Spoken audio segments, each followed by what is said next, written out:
Assalamualaikum warahmatullahi wabarakatuh. Perkenalkan nama saya Yana Septianingsi dengan NIM 2311018. Nah, pada kesempatan kali ini di video pembelajaran ini saya akan membahas materi mengenai artificial neural network, khususnya model paling fundamental dalam dunia kecerdasan buatan yaitu perseptron. Nah, di sini eh, di mana judul materi saya ini adalah Artificial Neural Network Perceptron belajar menghitung manual ANN Perceptron di Excel. Nah, kemudian langsung saja.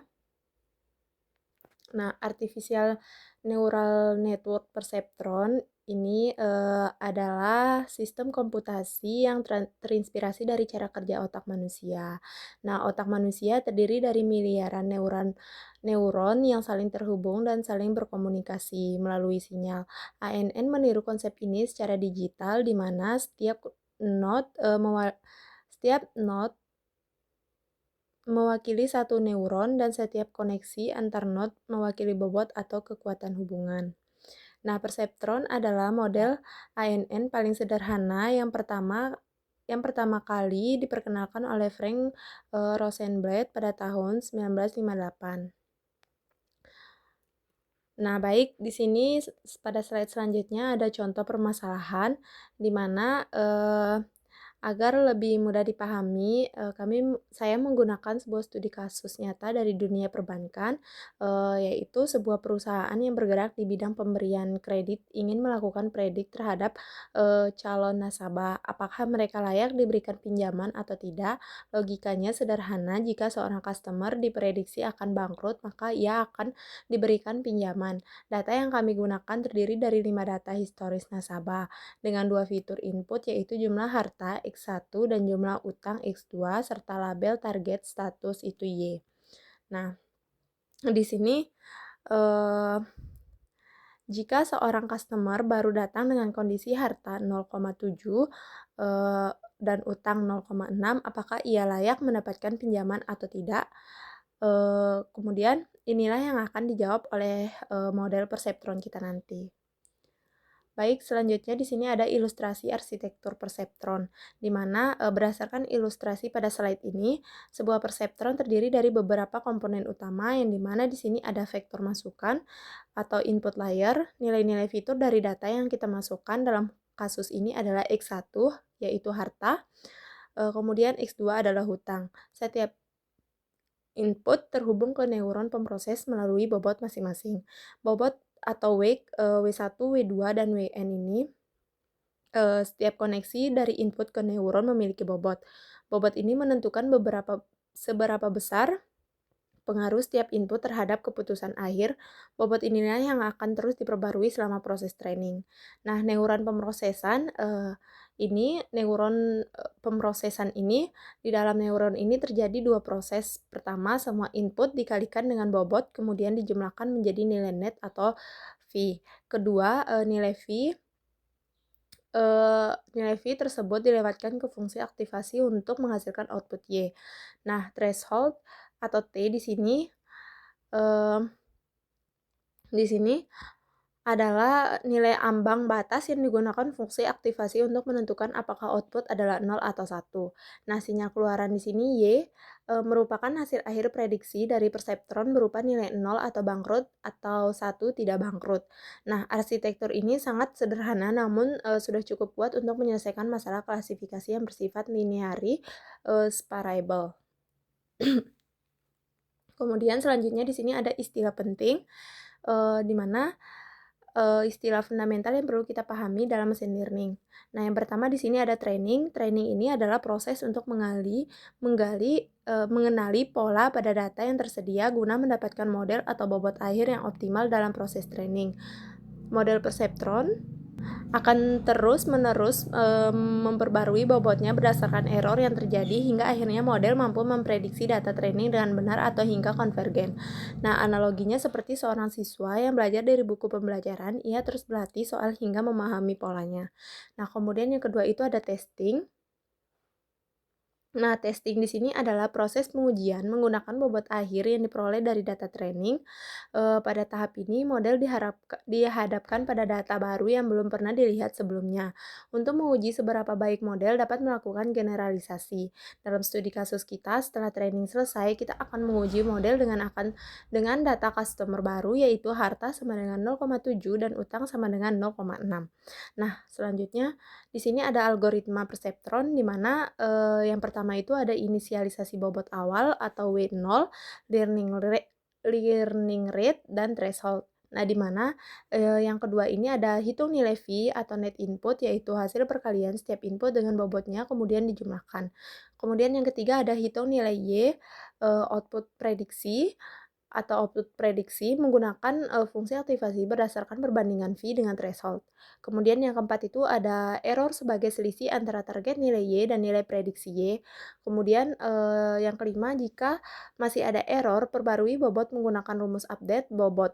Kemudian yang keenam itu ada langkah 2 dan hingga 5 sampai tidak ada lagi error model konvergen. Rumus update bobot yang digunakan itu adalah W baru sama dengan W lama plus learning rate kali error kali X.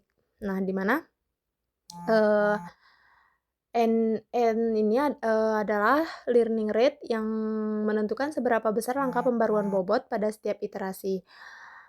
Nilai error diperoleh dari selisih Y sampai Y prediksi dan X adalah nilai input pada data tersebut. Fungsi aktivasi yang digunakan pada perseptron klasik adalah step function. Jika V lebih besar sama dengan threshold, maka Y prediksi sama dengan 1, dan jika V lebih kecil threshold, maka Y prediksinya sama dengan 0. Kemudian selanjutnya di sini kita masuk pada perhitungan manual. Pada slide ini ditampilkan untuk ringkasan langkah-langkah perhitungan manual yang akan kita lakukan. Nah, yang pertama itu ada inisialisasi parameter awal, yang dimana kita menetapkan nilai awal sebelum training dimulai. Nah, di sini ada bobot awal atau W1 sama dengan min 1,8 dan W2 sama dengan 2,9, dan learning rate-nya itu sama dengan 0,9 dan threshold-nya itu 0. Nilai bobot awal biasanya ditetapkan secara acak atau berdasarkan referensi. Learning rate 0,9 berarti setiap pembaruan bobot akan mengambil langkah yang cukup besar. Nah, kemudian langkah yang kedua itu ada iterasi training.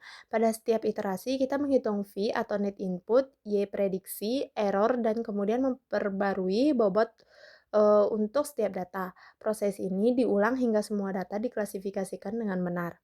Nah, kemudian langkah yang ketiga itu ada rumus update bobot, yang dimana W baru sama dengan W lama plus learning rate dikali error dikali X. Nah, rumus ini diterapkan untuk memperbarui setiap bobot setelah setiap data diproses.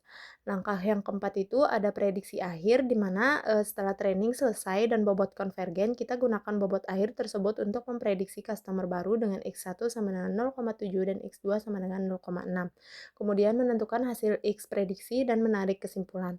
Kemudian selanjutnya di sini ada perhitungan dengan Microsoft Excel, di mana di Excel ini data kredit pelanggan disusun dengan kolom harta X1. X1 ini adalah kemudian X1 ini harta, kemudian utang X2 dan status Y. Nah, karena perseptron bekerja dengan nilai numerik, status customer perlu dikonversi menggunakan encoding.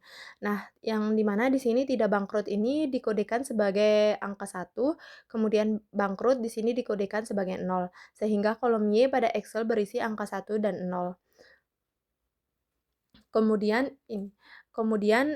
di sini parameter awal yang dimasukkan adalah W1.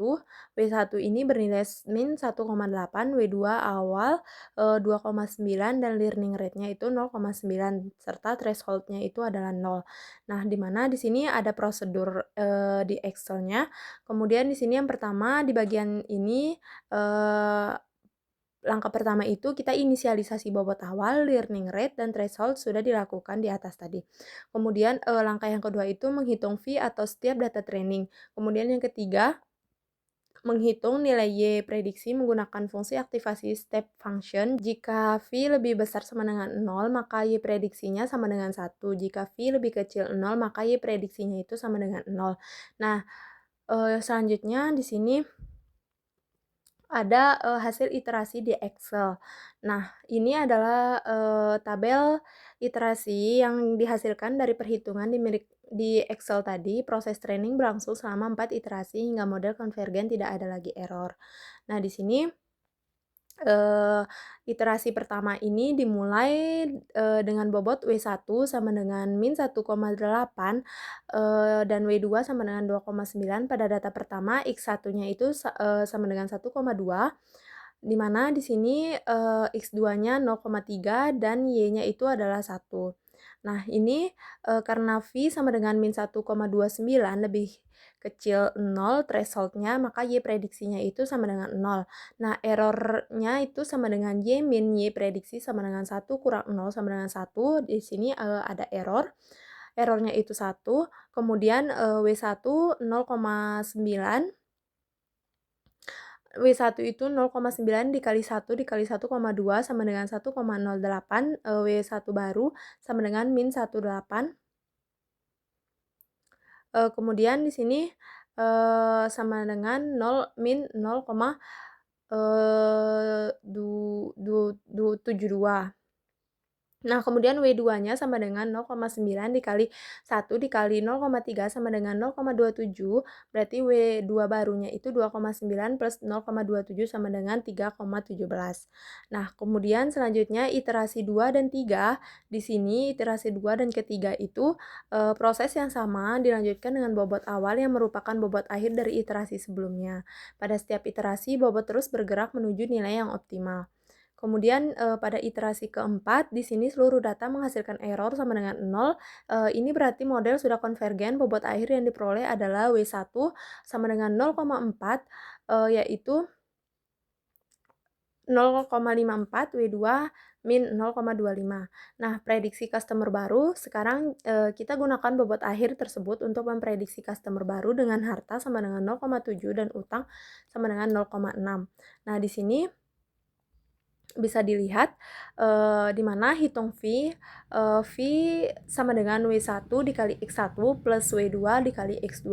Nah, V-nya itu sama dengan 0,54 dikali 0,7 plus min 0,25 dikali 0,6, V sama dengan 0,378, dikurang 0,15 sama dengan 0,228. Nah, karena V sama dengan 0,228 lebih besar sama dengan 0, berarti di sini, hasilnya itu tidak bangkrut dan ini layak untuk mendapatkan pinjaman. Nah, selanjutnya, kesimpulan yang saya dapatkan dari materi tersebut, eee, yang pertama pada poin pertama itu, saya mengambil kesimpulan yaitu ANN Perceptron adalah model neural network sederhana dan, efektif untuk menyelesaikan masalah klasifikasi biner dalam data mining.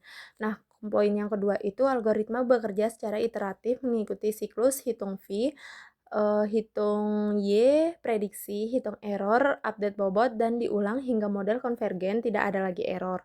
Yang poin ketiga, formula pembaruan bobot yang digunakan adalah W baru sama dengan W lama ditambah N atau learning rate dikali error dikali X. Nah, setelah yang poin keempat itu setelah 4 iterasi, model konvergen dengan bobot akhir W1 sama dengan 0,54 dan W2 sama dengan min 0,25. Dan yang kelima itu hasil prediksi customer dengan harta 0,7 dan utang 0,6 menghasilkan V sama dengan 0,228 lebih besar sama dengan 0 sehingga Y prediksinya sama dengan 1, berarti kesimpulannya tidak bangkrut dan customer layak mendapatkan pinjaman. Mungkin itu saja presentasi yang dapat saya sampaikan, kurang lebihnya mohon maaf. Wassalamualaikum warahmatullahi wabarakatuh.